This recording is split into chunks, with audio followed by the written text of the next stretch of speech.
Day one से ये कह रहा हूँ, मकसद सिर्फ मेरा यही है कि आम आदमी को अपने बारे में ज़रूर पता होना चाहिए कि मेरे साथ हो क्या रहा है, मुझे बीमारी क्या है, मैं अस्पताल जाऊँगा तो मेरे साथ क्या किया जाएगा, डॉक्टर ने अगर फ़लाँ टेस्ट ऑर्डर किया है तो वो क्यों किया है, उसका क्या मकसद है और मेरी फिर ट्रीटमेंट क्या मुतवक्को है। ये सारी चीज़ें आपको डॉक्टर्स अपने बिज़ी होने की वजह से बाज़ दफ़ा नहीं बता पाते, तो इंसान के ज़हन में बहुत सारे सवालात आते हैं।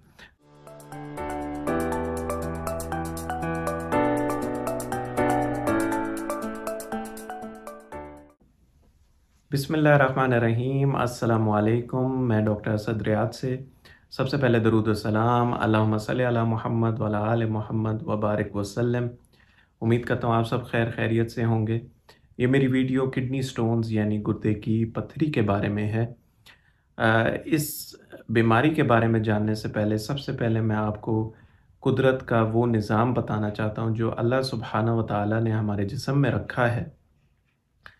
आप ये मेरे साथ तस्वीर देख पा रहे होंगे, इस तस्वीर में सबसे ऊपर जो चीज़ें आपको नज़र आ रही हैं, ये 2 गुर्दे हैं और इनमें से आप नोटिस कर रहे होंगे कि 2 पेशाब की नालियाँ निकल रही हैं और यही नालियाँ जाके नीचे मसाने में खुलती हैं और जब पेशाब मसाने में पहुँच जाता है, तो फिर उसका अखराज अमल में आता है।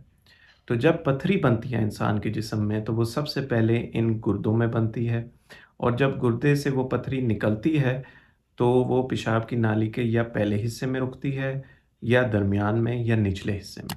जो पेशाब की नाली का ऊपर वाला हिस्सा है, वो कदरे तंग है। यहाँ पे इस पेशाब की नाली के ऊपर वाले हिस्से में इस पथरी का फँसने के काफ़ी चांस होते हैं और जब ये पथरी यहाँ से निकल आती है, तो फिर जो पेशाब की नाली का लास्ट वाला पार्ट है मसाने में खुलने से पहले, वहाँ बहुत तंग जगह होती है और वहाँ पे पथरी के फँसने के बहुत ज़्यादा चांसेस होते हैं। और अगर पथरी वहाँ से निकल आती है अपने साइज़ की वजह से, तो फिर हमें काफ़ी हद तक उम्मीद होती है कि ये बिल्कुल पेशाब के रास्ते से निकल आएगी बगैर किसी ट्रीटमेंट के। अब इसकी तशख़ीस कैसे होती है? सबसे पहले तो आपके जो अलामात हैं, वो अलामात ये होते हैं कि आपको जब दर्द होता है, तो आपको पेट के इस हिस्से में दर्द होगा, साइडों पे और ये दर्द आपके पीछे भी जा सकता है आपकी टाँगों में और यही दर्द फिर आपके आगे मसाने की तरफ भी आ सकता है, पेट के निचले दरमियाने हिस्से में। इसके अलावा आपको पेशाब में रुकावट भी हो सकती है, पेशाब में जलन भी हो सकती है, पेशाब का बार-बार आना भी मुमकिन हो सकता है और अगर पेशाब में इन्फेक्शन है तो बुखार भी हो सकता है। अब अगर खुदा न ख़ास्ता अल्लाह ताला हम सबको अपने हिफ्ज़ व अमान में रखे, अगर खुदा न ख़ास्ता किसी को गुर्दे का दर्द होता है तो वह अस्पताल जाता है, तो सबसे पहले उसको पेन किलर लगाया जाता है। जब पेन सेटल डाउन हो जाता है, तो उसके बाद डॉक्टर जो है वो कुछ टेस्ट ऑर्डर करता है। इन टेस्टों में यूरिन का टेस्ट होता है और अल्ट्रासाउंड होता है। यूरिन के टेस्ट में हम 2 चीज़ें देखना चाह रहे होते हैं कि क्या पेशाब में इन्फेक्शन है या पेशाब में कोई खून तो नहीं आ रहा। आपने अक्सर लोगों ने पेशाब की रिपोर्ट अगर देखी है, तो उसमें एक चीज़ होती है आरबीसीज़ या ब्लड लिखा होता है। अगर वो 5 से ज़्यादा हैं आरबीसीज़, 3 से 5 से ज़्यादा हैं, तो हम कहते हैं कि इस बंदे को ब्लड आ रहा है। वो ब्लड क्यों आता है? आप जस्ट इमेजिन करें कि अगर इस पेशाब की नाली का और जो पूरा मैंने रास्ता बताया गुर्दे से लेके मसाने तक, जब इसमें पथरी मूव होती है, तो ज़ाहिर-सी बात है कि वो एक ख़राश सी पैदा करती है, एक रगड़ सी पैदा करती है आपकी इस पाथवे में और उसकी वजह से पेशाब के रास्ते से ब्लड आना मुमकिन हो जाता है।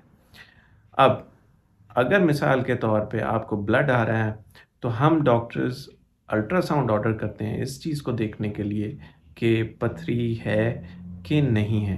क्या ये ब्लड सिर्फ़ पेशाब में इन्फेक्शन की वजह से आ रहा है? क्या ये दर्द सिर्फ़ पेशाब में इन्फेक्शन की वजह से हुआ है इसको या वाक़ईतन इसमें पथरी है?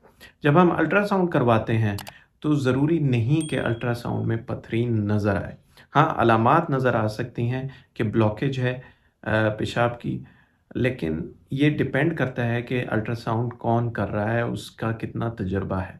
बाज़ दफ़ा छोटी पथरियाँ जो हैं, ख़ास तौर पे पेशाब की नालियों में, वो अल्ट्रासाउंड पे नज़र नहीं आती। जो 100% इसका वे है इसको चेक करने का कि पथरी है कि नहीं, वो सीटी स्कैन है। سی ٹی اسکین میں آپ کو ہر چیز نظر آ جاتی ہے، یہاں تک کہ چھوٹی چھوٹی پتھریاں بھی نظر آ جاتی ہیں۔ اور کیا چیز ہم دیکھتے ہیں سی ٹی اسکین میں یا الٹرا ساؤنڈ میں؟ ہمارے لیے اس کا سائز بہت ضروری ہوتی ہے، اس کا سائز بہت ضروری ہوتا ہے۔ اس کا جو پوزیشن ہے اسٹون کی، کیا وہ گردے میں ہے، کیا وہ پیشاب کی نالی میں ہے، کیا وہ مثانے میں ہے، یہ بہت امپورٹنٹ چیزیں ہوتی ہیں، کیونکہ ہر جگہ کا اپنا علاج ہے اور سائز کے حساب سے بھی اس کا علاج ہے۔ اگر اس کا سائز 5 ملی یعنی 5 mm سے کم یا اتنا ہے تو عموماً وہ پتھریاں خود بخود پیشاب کے راستے سے نکل جاتی ہیں۔ ہم بس مریض کو پانی زیادہ پینے کا کہتے ہیں، درد کی دوائیاں دیتے ہیں کہ اگر درد زیادہ ہو کسی بھی وقت تو آپ یہ درد کی دوائیاں کھائیں۔ زیادہ سے زیادہ جو پیشاب کی نالی ہے اس کو کھلا کرنے کے لیے ایک دوائی کا نام ہے اومنک اوکاس، وہ دے دیتے ہیں تاکہ وہ پیشاب کی نالی ذرا کھلے، راستہ کھلے تو وہ پتھری مثانے میں گر جائے اور وہاں سے پھر باہر نکل جائے۔ جو 5 mm سے بڑی پتھریاں ہوتی ہیں ان کا قدرے اس کی نسبت ذرا چانس کم ہوتا جاتا ہے، اور جیسے جیسے سائز بڑھتا جاتا ہے اس کا یہ چانس کہ وہ خود بخود نکل جائے گی، چانس کم ہوتا جاتا ہے۔ تو مثال کے طور پہ اگر پتھری گردے میں ہے یا پیشاب کی نالی کے پہلے حصے میں ہے تو وہاں پہ لیزر کیا جاتا ہے۔ اب لیزر آپ نے بہت سنا ہوگا کہ پتھری کا علاج لیزر سے کروائیں۔